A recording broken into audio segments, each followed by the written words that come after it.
And even today, Louis Bova's son, Johnny, he believes that there's a possibility that they ate his father. Three miners are trapped for 2 weeks underground. They were trapped 330 feet underground. The two miners were separated from the third. So it was Dave Fallon and Hank Throne on one side and Louis Bova on the other. They were down there for 2 weeks, pitch black.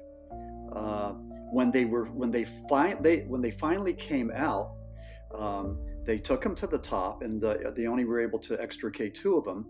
And they started to ask Hank Throne all these questions, and Hank Throne started to talk about what they saw down there, the stranger, the Pope, and the weird things they saw, the humanoids. The miners claimed that they saw the vision of Pope John the 23rd.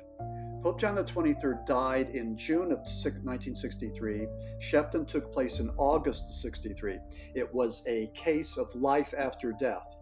But there on the wall was a picture of Pope John the 23rd, and Throne, the atheist, goes, "Davey, look, there he is. There's the stranger. That's the guy we saw down there." Now, Dave Fallon knew what the Pope looked like because he was a devout Catholic, went to church, and had the Pope's, probably had 15 pictures of the Pope in his house.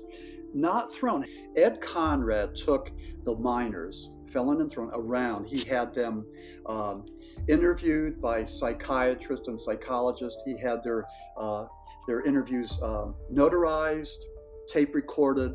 He took them down to Clearwater, Virginia, to meet Catherine Kubler-Ross, who was the Swiss psychotherapist. And she said, yes, this is an example of life after death.